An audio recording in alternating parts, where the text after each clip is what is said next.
New Jersey Hypnosis Training. Realize your emerging potential.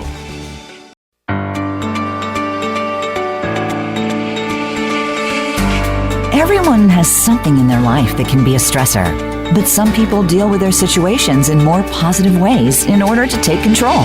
It's not difficult. You can do this too. Welcome to Thinking Hypnotically, Living Mindfully, with your host, Rusty Williams. In this program, you'll learn how using hypnosis and mindfulness can lessen the stress and strengthen your life. Now, here is Rusty Williams. Well, good morning, and yes, welcome to this first episode of Thinking Hypnotically, Living Mindfully. And as you heard, I'm Rusty Williams. I'm going to be your host. And I guess you could figure out, as the name implies, this is going to be about all things mindfully related and hypnotically related. And that's more the generic term, I guess. The goal for this, at least for me, is to make this your show, to make this something that you want. So this is going to be driven by you. I'm going to be asking for your suggestions on what topics you want discussed, any questions you might have about hypnosis or mindfulness. Because we want to learn how to live more mindfully, live in the present. There's so much research, so much, all the studies show that it just is so beneficial to us. And it's also about living with a hypnotic mind, and we'll talk about that as this show goes on and other episodes go on, but learning how to live with that hypnotic mindset. And so by doing that, giving you skills, offering you some tips, some suggestions on how you might do that, hopefully your life, not just hopefully, I'm confident your life will be better. And I guess maybe there's a caveat, there's a disclaimer that we need to start right off the bat here. If you're driving, if you're operating some machinery, if there's something that you're doing that requires your undivided attention, please put any of this off until you have an opportunity to devote everything to some of the techniques, some of the suggestions, some of the trainings that we're going to be talking about. So there's my caveat that should make all the lawyers happy. There. Now, in order for you to understand a little bit about hypnosis and mindfulness from my perspective, I think it's only fair that I tell you a little bit about me. And I guess with full disclosure here, let me put two things out here for you right away. First of all, I'm a hypnotist. I teach mindfulness. I'm a hypnosis instructor. I can't meditate. I've tried. And when I say I can't meditate, let me clear this up a little bit. I can't meditate in the way that I see other people meditating. I can't get that. I don't know if it's the Buddhists that would call it the empty mind. And I've tried. When I was in seminary, we had a block of instruction on contemplative prayer. And the goal, one of the goals of one of the blocks of instruction was to create this empty mind. And I have to tell you, I tried. Oh, did I try? If I took a pen and jabbed it in my eye a dozen times, it would be less painful than trying to create that empty mindset. There was just thoughts running through my mind, and I couldn't get rid of these thoughts. My mind was always thinking, and so I thought I failed. And from that moment until I really learned what mindfulness was, because I thought that's what mindfulness was, of creating this empty mindset where you're not thinking about anything. And it wasn't until recently when I learned really what mindfulness was that I learned it's not about creating an empty mind. It's not about getting lost and not experiencing anything around you. So that's full disclosure number one.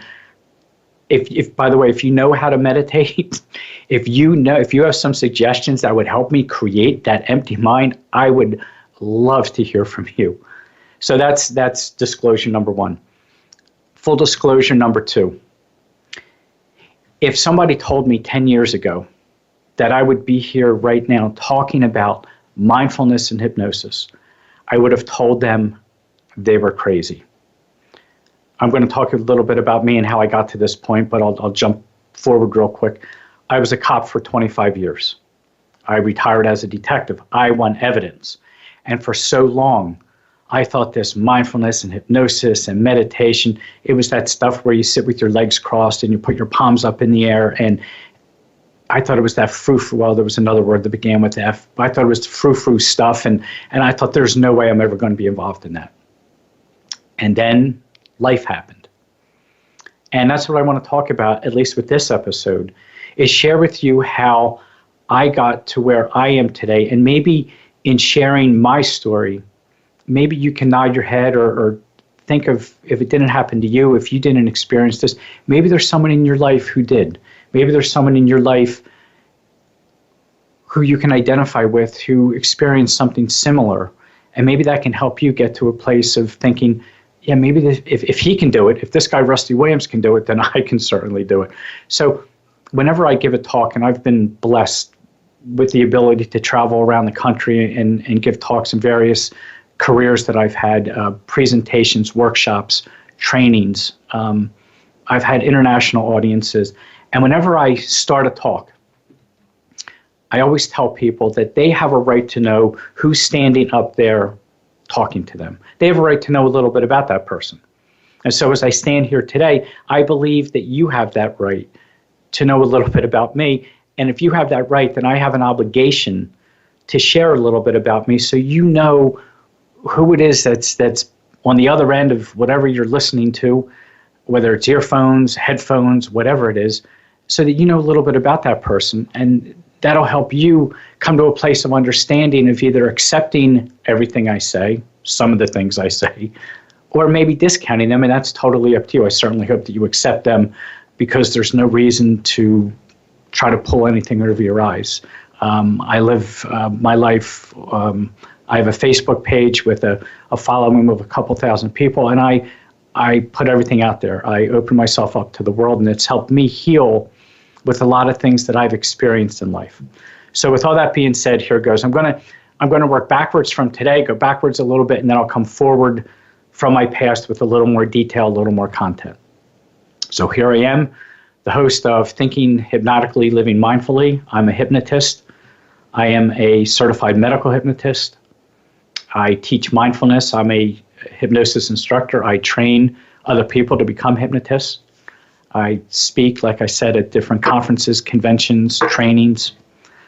Before I was a hypnotist, I'm also an ordained minister. I was ordained in 2008 and worked in a local church here. I was the youth minister. I served our church here until some things in life, and we'll talk about that as we go forward. There's a little teaser, got in the way. And before that, I was a cop. I retired as a detective. I was a police officer for 25 years in a small community here in South Jersey.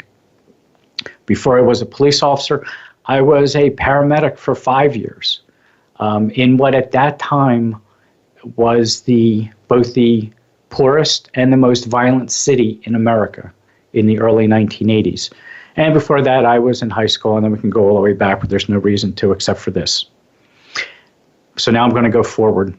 We grew up in this wonderful small community on the edge of the Pineland National Reserve in southern New Jersey. Wonderful place to grow up, 1 square mile, dozens of lakes. And we grew up having a blast. We thought this is what life is supposed to be all about. My brother and I have a brother who's a year younger than me. But we were one of those families that we didn't have both parents at home because my mom had to work. We grew up with not a lot of money. In fact, the home that my wife and I are in now, by the way, I'm living back in this small community called Medford Lakes in southern New Jersey. The family room and living room of our house that we're in now would house the entire house that my brother and I grew up in. My dad worked 2 jobs, and my mom had to go to work. In 3rd grade, my brother was in 2nd grade, we would come home, and my mom was at work. And so we had a lot of free time on our hands, and we got into a lot of trouble. And when I say trouble, sometimes we learn from our mistakes. Stole our first beer out of our refrigerators and went into the woods and started drinking in the summer between 5th and 6th grade. In the summer between 8th and 9th grade, we stole, stealing is probably a bad word. We borrowed our neighbors' cars. we learned that if we offered to pet sit when people went away for their vacation in the summer and they left keys, we could take their cars around, and we learned how to drive cars between 8th and 9th grade. Things got worse in high school. I was actually suspended my second day of school as I began my career at my high school, my freshman year, when a friend dared me to stick a paperclip into an electrical outlet. Maybe it was a double dog dare, I don't know. But all I remember, it was one of those big paper clips, by the way. It was not those small little ones. This was one of those industrial-sized paper clips, and I remember folding it and shaping it into a big U. And the only thing I remember is a big blue flash and some smoke. And the fire alarm went off. All the lights went out. It shut down all the electric in not just that classroom, in the entire wing of the school. And the school was evacuated. Fire trucks show up. We all get told that we can go back into class. And when I walked back into class, there standing next to my seat, was the principal, the fire chief, and a police officer. And that is how I was welcomed into my career, my high school career. And if not for a couple teachers that didn't give up on me and wouldn't let me give up on myself, I don't know where I'd be right now. Things got worse before they got better. My sophomore year, my parents actually gave me a choice. The choice was this. I could go to reform school. I don't even know if they have reform school anymore. I could go to reform school, or I could go to a weekend youth retreat that was offered by the local Catholic Church with the local diocese at the Jersey Shore. Reform school one hand, retreat at a house on the Jersey Shore. Tough decision. What made it easy was some of my friends who had gone to this retreat. By the way, the reason my parents offered me that is because some of the people in our community had sent their children there. Their children went, and there was dramatic changes in their lives. So my parents, that was their reason for giving me that option. And in talking to some of my friends who went, I learned that there was twice as many girls as guys who went on these retreats. Well, when you're 16 years old, that's an easy decision for a guy. So I chose the Jersey Shore, going to hopefully meet girls. And something different happened. I went to meet girls, and I found God. And by the way, this show is not about God and my faith or my religion. We can talk about that later down the road whenever you can email me. But that's not what this show's about. And in doing so, things started changing for me. Things started changing for me in a way that, while I was able to graduate high school, by the way, I didn't graduate in the top 50% of my class. I graduated in that half which made the top 50% possible. More specific, I am proud to say I graduated in the top 7/8 of my graduating class in high school. But my guidance counselor worked some magic, and with the SAT scores I had, I was one of those students where the teacher said if you only applied yourself.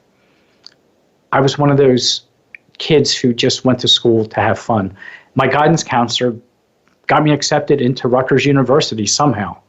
My senior year in high school, I joined the local emergency squad. I was also active in this youth retreat weekend as a leader position, and I really thought I wanted to become an Episcopal priest. I thought, this is what I want, this is the goal I want, and so I went to Rutgers to study social work, but I was also working on our local emergency squad as an EMT, as a volunteer. And I applied to become a paramedic. First you have to become an EMT, then you become a paramedic. And a paramedic back in the early 80s was the paramedic program was something new to New Jersey. And I was a 19-year-old kid, and they accepted me. I was the youngest person ever accepted into the paramedic program. And I broke my parents' heart by dropping out of Rutgers and going into this 1.5 year long program to become a paramedic. And that led me to working in what was the poorest and the most violent city in America at that time.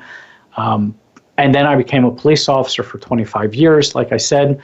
And it was during my last year as a cop that things started changing a little bit for me. I was experiencing a lot of pain. I was experiencing a lot of back pain, and I had pinched sciatic nerves. I had every cop has back pain, right? Every cop has a bad back. And I was experiencing this back pain, and I went to my family doctor, and I was having other symptoms. I was actually incontinent a couple times. I was tripping and falling a lot.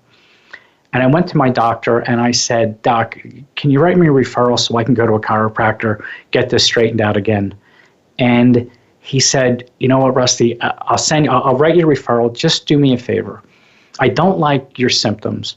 I'm going to send you for an MRI. Just go get an MRI, appease me, humor me, go. And I'm like, Doc, come on, just write me a referral, would you? I've known my family doctor. I'd known him for decades by this point, to the point that he gave me his personal cell phone number. That's the kind of doctor he was. He just retired. But anyway, I'm like, Doc, come on. No, I'll write you the referral after you go get your MRI. So I'm like, all right, I'll go get an MRI. So the next day I found myself, and if you've ever had that fun experience of being slid into that tube, if you're claustrophobic, forget it. They give you that little ball to squeeze that if you start panicking, you squeeze the ball and they bring you back out. And of course, this MRI, because he was concerned, had to be done without contrast first and then with contrast.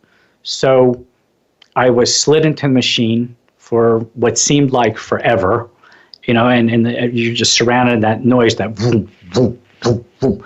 If you're familiar with an MRI, spinning around, get pulled back out, you have an IV started, they give you medicine, they slide you back in the machine, and you get the same exact test done, but this time there's contrast in the machine, in your body, so different things light up. And this was all to look at my lower back and my back, I guess my hips. I don't know what was going on. So I thought that was it. I left there thinking, okay, this is it. The technician said, well, your doctor wrote stat on the script for this, so he's probably going to be calling you within a day or two. So, well, later that night, my phone rings, and I could see it was my doctor calling from his personal number.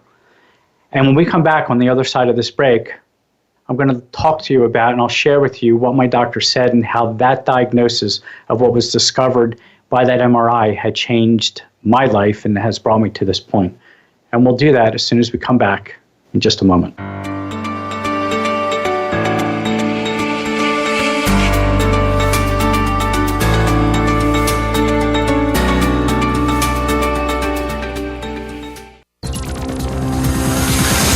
It's your world. Motivate, change, succeed. VoiceAmericaEmpowerment.com. The Voice America Live Events channel is here now to showcase your corporate, individual, or organization's live event. Visit voiceamerica.com/live events to see all of our past live events and find out more. Whether it's a multi-day conference, special speaker, or single-day event, we've got everything to make your event a success. We can do a few hours or a few days. For more information about taking your event to the next level, call Jeff Spinard at 480-294-6417 or email info@voiceamerica.com. Again, that's Jeff Spinard at 480-294-6417 or send us an email to info@voiceamerica.com. Voice America is where you are and where you want to be. Join us around the globe as we broadcast live from some of the most interesting events available. Don't forget to view all our live events, including on-demand access to past events that you may have missed by visiting voiceamerica.com/live events. Have you become a member yet? Sign up now to become a member of Voice America. It's always free and easy. Plus, you get to take advantage of some great member benefits. Get unlimited access to millions of hours of on-demand content across all of our channels. Keep track of your favorite episodes, shows, and hosts in your own customizable library. Find out what shows you might be interested in based on your favorites. Plus, you get insider access with our newsletter. Membership gives you more. Sign up at voiceamerica.com and click register at the top right. Success starts here. VoiceAmericaEmpowerment.com. It's your world.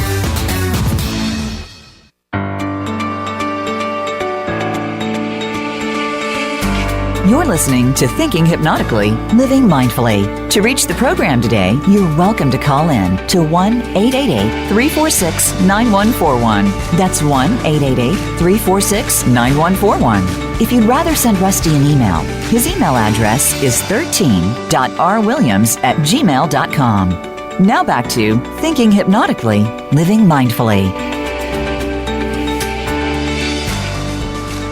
Okay, so here we are getting a phone call from my doctor at about 9:30 at night from his personal number. I guess it was his cell phone or house phone. It really doesn't matter. I just knew it wasn't the office. And when your doctor calls you at 9:30 at night from his or her personal phone, you know it's not to share great news with you. And my doctor told me, he said, I don't know how to tell you this, Rusty. These were his exact words. He said, you have a tumor growing in your spinal cord. Now, everything after that was kind of like Charlie Brown's teacher. It was the womp, womp, womp, womp, womp. I don't remember much after that. I just kept playing over and over that this can't be real. I have a tumor in my spinal cord. I have a tumor growing in my spinal cord. He told me I had to get to a neurosurgeon as soon as possible. And I thought, this can't be possible. My wife, Elisa, was sitting next to me. We were up in the bedroom, and she was a high school teacher, and she was grading papers or doing a lesson plan. And I remember she kind of caught on to what was going on. Her attention was taken away from what she was doing, and she started just looking at me with this look of disbelief as I kept saying, I have a what in my spinal cord? And that started a journey for myself, for my family, that led me to where I am today. And by the way, I'm not grateful. I'm not saying, hey, this is great. I have a tumor in my spinal cord. But if not for that diagnosis, I probably wouldn't be here today. And that's what this segment of the show we're going to talk about. So I'm diagnosed with a tumor in my spinal cord. I'm told that I have to get to a neurosurgeon. The first neurosurgeon we went to was at a teaching hospital in Philadelphia, one of the best neurosurgeons, we were told, in the area, if not in the country. If you've ever seen the movie 50/50, it's a great movie, by the way, and it's based on actual facts from Seth Rogen's friend who was dealing with a tumor in his spinal cord. We went to this doctor, and he was so matter-of-fact, borderline cold, that he told us, my wife and I, that you have a tumor growing in your spinal cord. This kind of tumor, what we believe, remember, there's no biopsy at this point, there's no nothing. Based on what the radiologist said, we believe with these type of tumors, there's probably more than one, and they tend to go to your brain, so there's a good chance you also have a tumor growing in your brain. And he was that cold, that matter-of-fact. And instead of leaving there with some sort of comfort, with some sort of direction, we left there in dead silence, walking back to our car in the parking garage. And I just remember thinking, this cannot be real. My mind was spinning. I'm living in a dream. And maybe you've experienced that, where you've heard something, and you just kept telling yourself over and over again, this can't be real. I got to be dreaming. Something's not right here. I know I'm going to wake up from this, and it's everything will be back to normal. We weren't thrilled with this doctor. Not that I wanted a neurosurgeon with the best bedside manner, but at least some bedside manner would be nice. We started a search, my wife and I. And I'll give credit to my wife, because she has become my absolute cheerleader, the person who just will not stop to try to find something that would help me. And so we went to another neurosurgeon at a different teaching hospital in Philadelphia. This neurosurgeon, very compassionate, very likable. And what he said was, look, with the type of tumor you have, because it's entangled in your lower spinal cord, it's at the third lumbar vertebrae, it's at L3. Because it's tangled in there, we can't even go in and biopsy it without paralyzing you. In fact, it's inoperable. We're not going to do anything with this tumor until your legs stop working. because that way we can justify if we do paralyze you, ethically, we can justify only taking away if you only have 40% of your legs work, of your mobility at that time, and we paralyze you completely. We can justify that by saying we only took away 40% of his mobility, where right now you're ambulating at 60%, maybe 70%. To take that type of mobility away where you're still able to walk would be completely unethical. So your tumor is inoperable. We can't operate because it's entangled. The first cut that we make to try to get it, we have to cut through your cord. It's going to paralyze you. Okay, doc, what about treatment options? I mean, there's got to be chemo, right? There's got to be radiation. There's got to be something with all these new advances in medicine. And he looked at us, and again, one of the most compassionate doctors that in this journey that we've had said, unfortunately, no. We just don't know enough about these type of tumors. It's an orphan disease. 15,000 people are roughly 15,000 people, this is the numbers he gave me. 15,000 people are diagnosed in the United States every year with a brain tumor, and that's considered a very rare disease. In all of North America, around 500 people are diagnosed with a spinal cord tumor. He said there's just no research. There's nothing that we have available. We know chemotherapy isn't going to work. Apparently the blood-brain barrier, and he was talking about terms, and even with my days as a paramedic, I wasn't understanding everything. And he said we don't radiate these type of tumors because right now it's benign. It's slow growing. It's going to cause you misery, but it's not going to kill you. And if we radiate these kind of tumors, it throws a switch. Something happens with the DNA within the tumor, and they become malignant, and they travel to your brain in different places. So we can't radiate it. So the only thing we have for you is palliative care. That is pain management.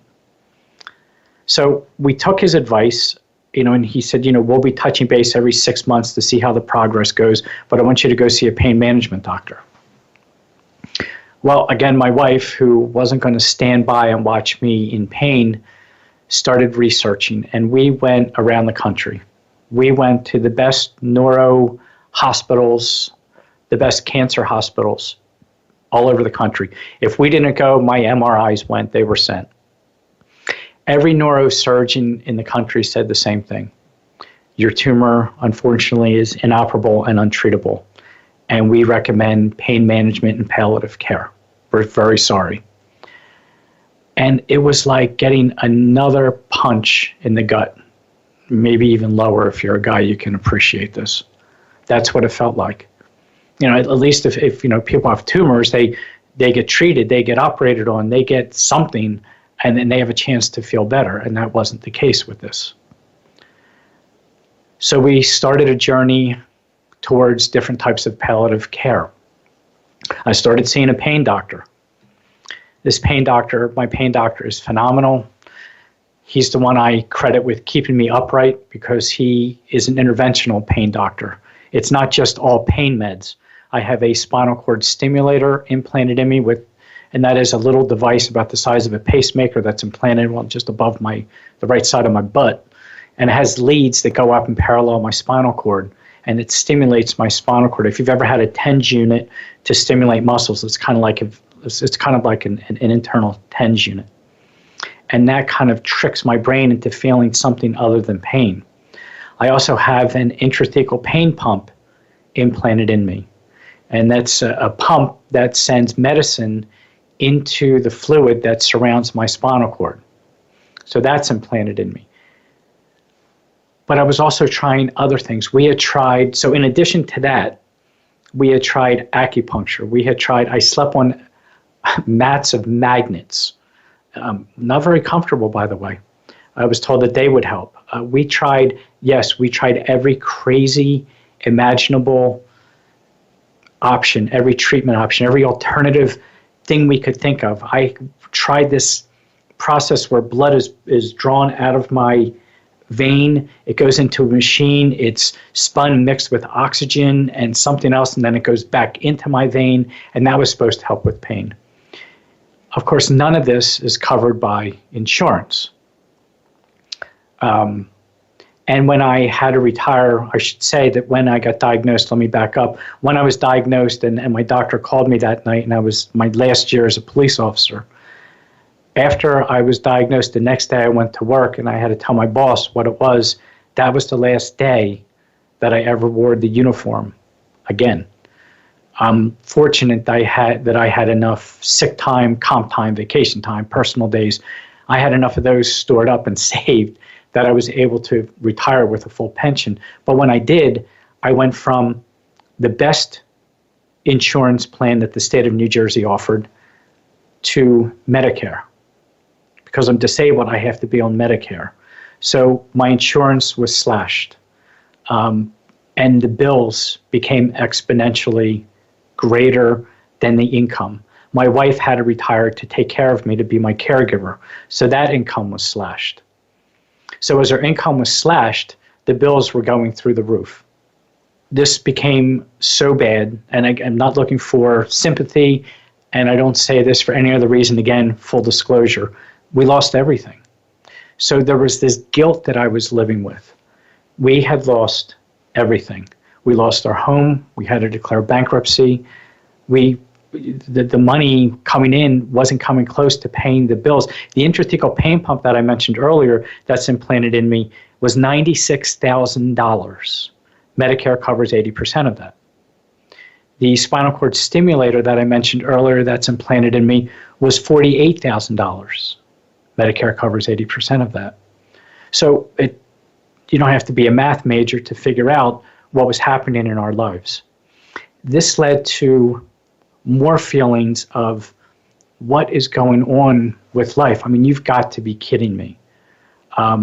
Guilt, anger, frustration, resentment, in addition to the physical pain that was at this point getting worse. It got so bad that at one point I was on 7 different pain medications.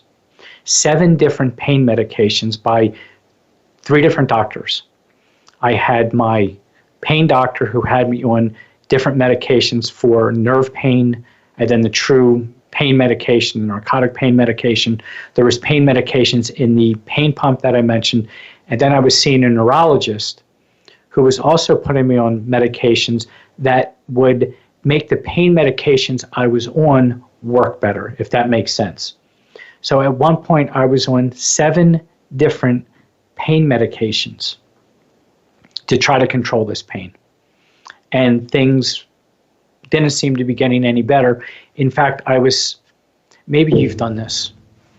I was living my diagnosis.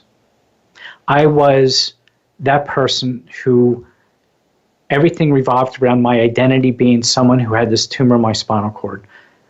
We couldn't go out because I couldn't sit very long. I can't sit very long. I lost the ability to drive. Doing things with other people, we had to cancel so many times. So, of course, sooner or later, the phone slowly stops ringing, and who could blame someone, right? I mean, Rusty can't go out. They can't go out again. Okay, well, this all played into this role of this, like a snowball gathering speed as it went down a hill. And I started living my diagnosis. And what I learned was I was attaching all these emotions to the physical pain. And my wife had seen in that something had to be done. My quality of life, was literally in the toilet. I was just a drooling idiot from all the different pain medications I was on. I was living by an app on my phone that told me when to take meds, at what time. There were 7 a.m. meds, 11 a.m. meds, 3 p.m. meds, 5 p.m. meds, 11 p.m. meds. And my life revolved around all of this. And once again, I'll give full credit to my wife, Elisa. She saw in a magazine, I believe the magazine was Natural Awakenings, that a hypnotist in our area had advertised hypnosis for pain management. And my wife said, she found that article and she said, "We're doing this." Well, okay, she said, "You're doing this." And I told her, "Are you out of your mind?"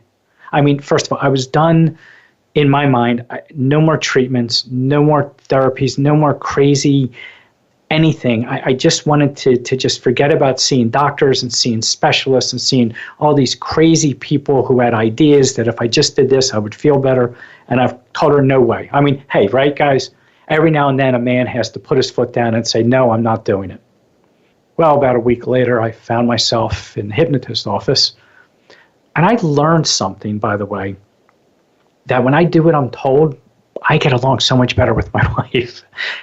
We joke about that, but she has been, again, my absolute cheerleader and the one who's watching out for me. So my wife literally dragged me to the hypnotist's office. And I'm sitting there thinking, come on, I was a cop. I can't be hypnotized. This is all a bunch of BS. There's no way this is going to work. Besides, I don't want to cluck like a chicken. I don't want to quack like a duck. I don't want to bark like a dog when a fire engine goes by and blows the siren. But to appease my wife, and I was curious. I mean, I had seen, hypnotist shows. I heard that it helps with smoking, right? You can stop smoking, you can lose weight, but come on, for pain. I mean, I have something going on with my body. How is hypnosis going to help with my pain? Well, I had a remarkable hypnotist. And the first session, all we did was work on relaxation. Literally, she just taught me through what's called a hypnotic induction how to relax. We didn't talk about pain. We talked about nothing other than just relaxing, just finding a place of calm and of peace. And I remember leaving there thinking, wow, I felt relaxed and at peace, and my mind wasn't racing, and I wasn't so angry and upset and resentful and sad for the first time in a long time. And I remember thinking, wow, this is pretty neat.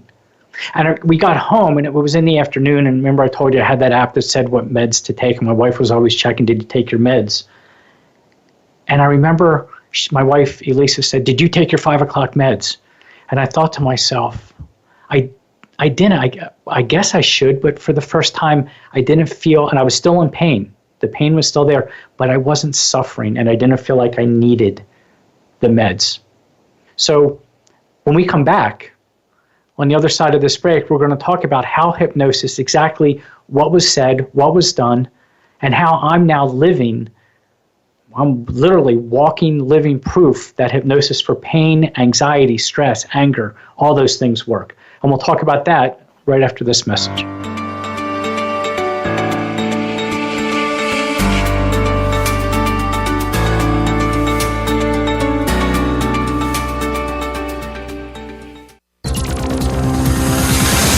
It's your world. Motivate, change, succeed. VoiceAmericaEmpowerment.com. Tune in to the Voice America Variety channel on the Voice America Talk Radio Network. Voice America Variety broadcasts a diverse array of topics, reaching a global community. Our experts come from all walks of life, and the topics they discuss are everything from current events, arts and entertainment, leadership, parenting, relationships, self-improvement, career advice, and a variety of other topics. Check us out today. You're sure to find something of interest. Voice America Variety. Talk on today's hot topics. Have you had a chance to check out Voice America's online magazine and blog? If you love our hosts and shows, check out articles that give an even deeper perspective. Plus topics about health and fitness, movie reviews, philosophy, business tips and tactics, spirituality, positive thought, current events, and even more about your favorite host. It's just a click away at blog.voiceamerica.com. That's blog.voiceamerica.com. The Voice America Press Blog. All access, all the time. We're on Facebook along with some of the greatest minds of the world, and that includes you. Visit us on Facebook at Voice America Empowerment.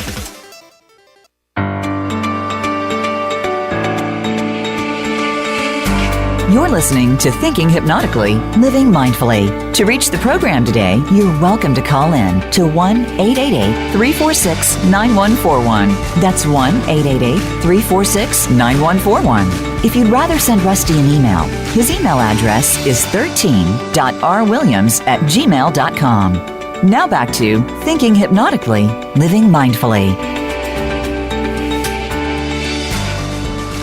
Okay, so I find myself thinking I really don't, although I was in pain, I knew it was time for the medication, but I thought, wow, it's a different type of pain. Basically, in a nutshell, what happened was I removed the emotional part. When I say the hypnotist helped me remove the emotional side of what I was going through from the physical experience of pain. And I learned that, pain doesn't have to become suffering. Pain becomes suffering, at least in my opinion, when we attach an emotion to it, when we attach a sense of loss. All the feelings I had, resentment, anger, grief, I was grieving what I had lost, jealousy, envy, what other people were able to do. And once I was able to separate and learn how to relax and deal with those feelings separate and apart from the painful stimuli that this tumor was causing, things changed. And I had to go back for a follow-up session, but this time my wife didn't have to drag me there. I was like, let's go. I loved that feeling. Oh, it was so relaxing. I remember feeling, wow, why can't I feel this relaxed all the time? There was a sense of calm and relaxation throughout me like I never felt. And the second session, what the hypnotist did is she trained me, she taught me how to literally turn my pain down. And notice how I said mine, because I was owning it at that point. Now I talk about that pain. I actually use the word discomfort, not pain. Pain is such a powerful word. Discomfort means the same thing, but it's not so powerful as pain, is it? But I was calling it my pain, so I learned how to turn down my pain. And as I turned down my pain, I also turned up my comfort.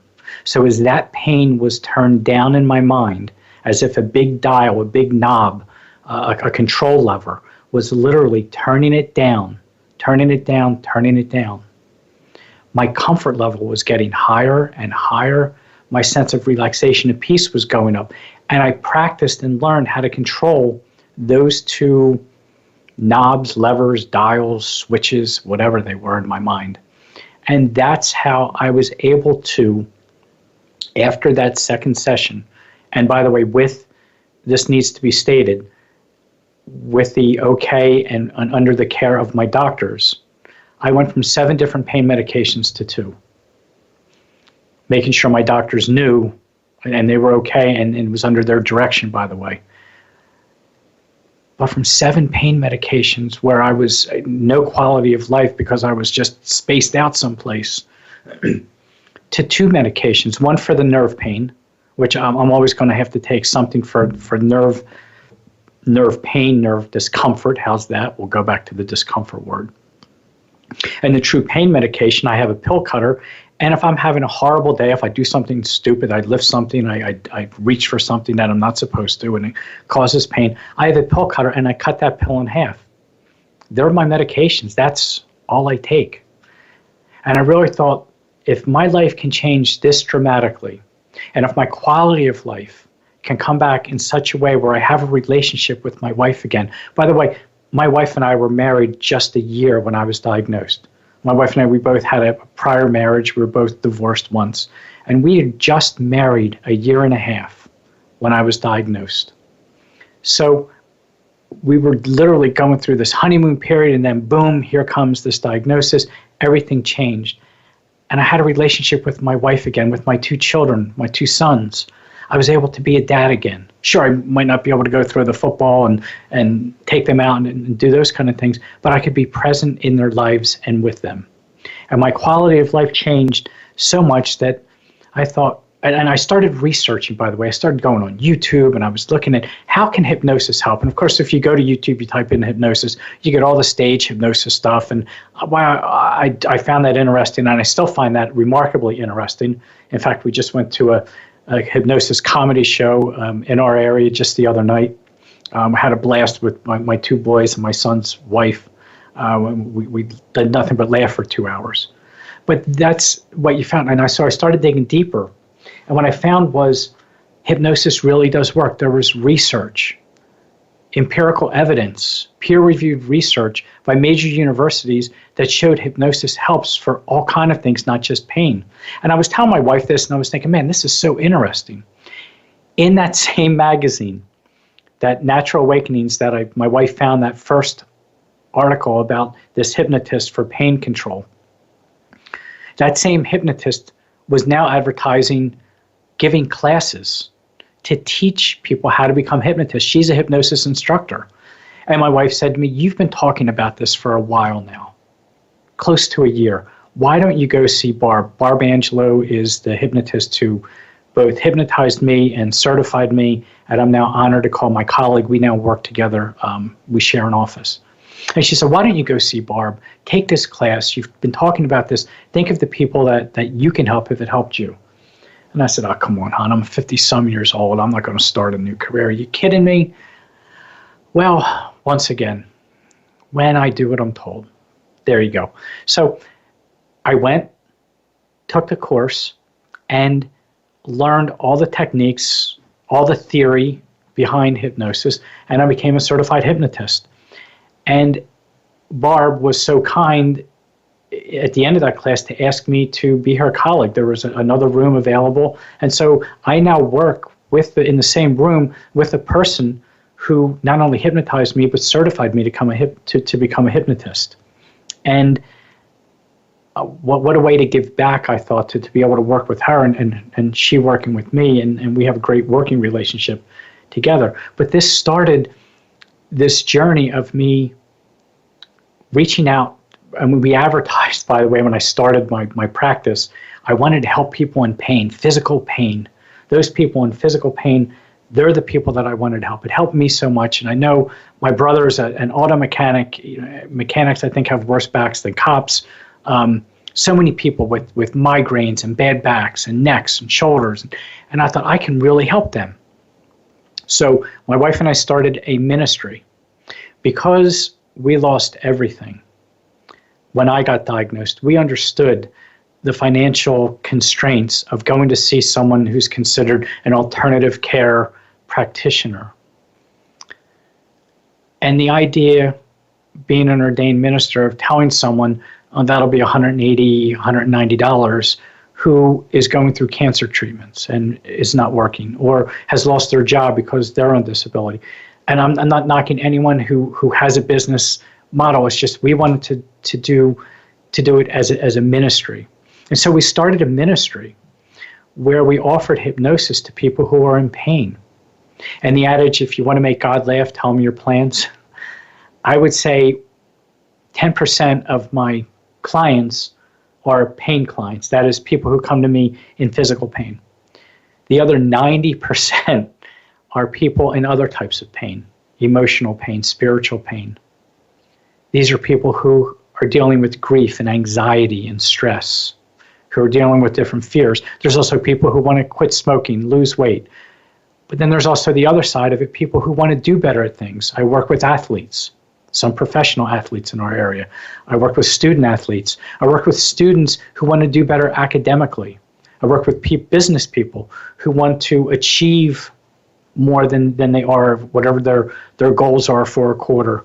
So it isn't just helping people work with things that are bad, it's also helping people become better at things that they want to be better at, finding their creative spark. I work with artists, and it's very rewarding. And we do this as a ministry. And it's amazing. We live off of donations. And since we've opened our ministry, everything's okay.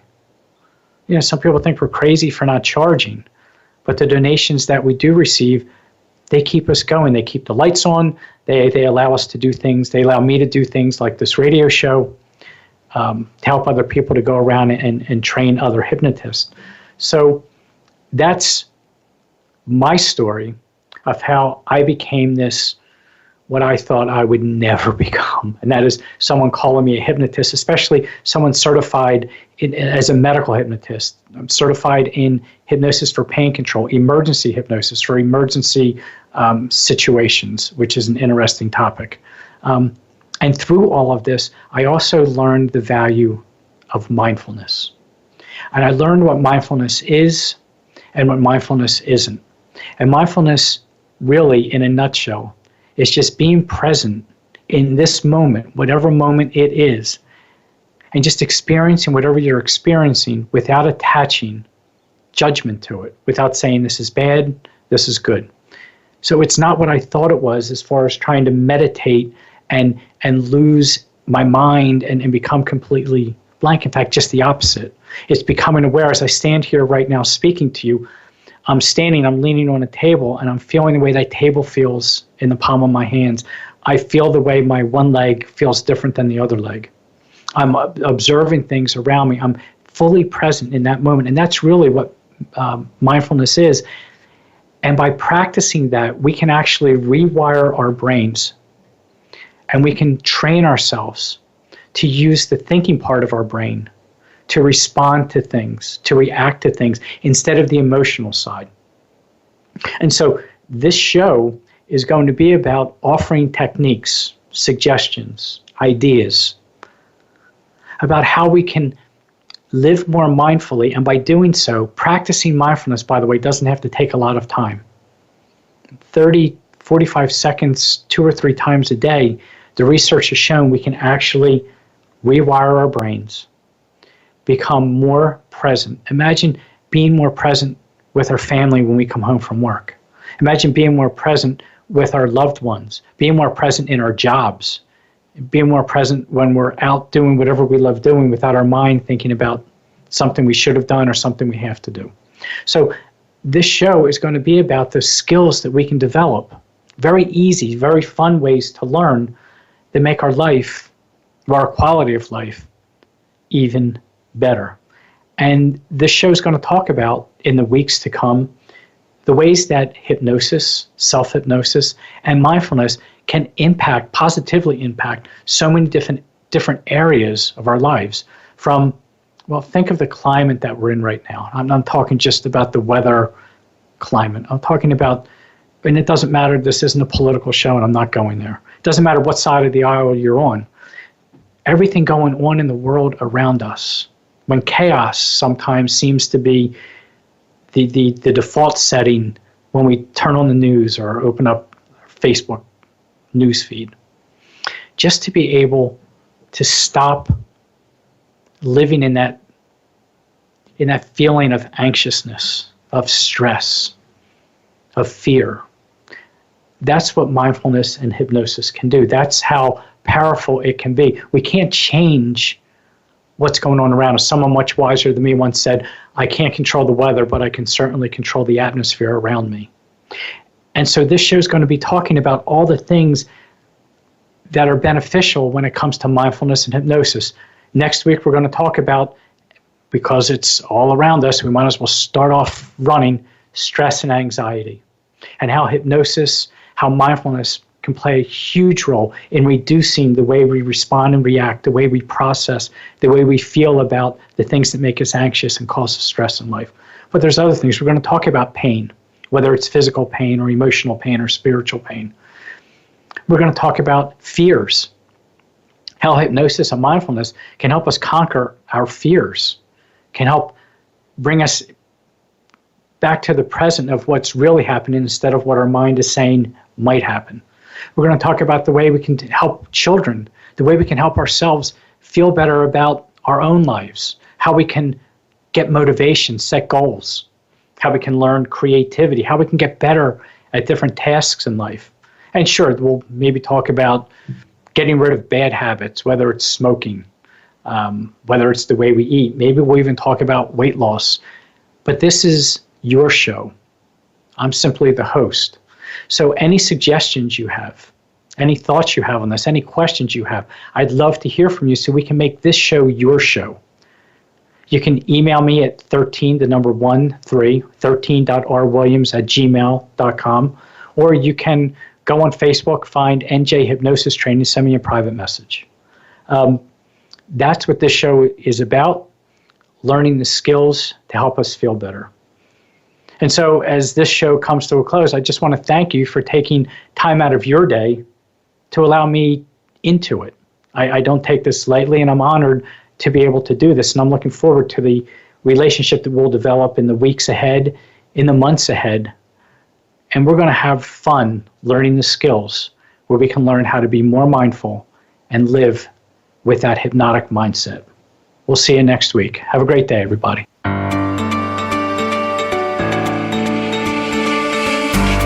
Thank you for joining us this week for Thinking Hypnotically, Living Mindfully. Your host, Rusty Williams, invites you to tune in again next Wednesday at 7 a.m. Pacific Time and 10 a.m. Eastern Time on the Voice America Empowerment Channel. We'll talk again next week.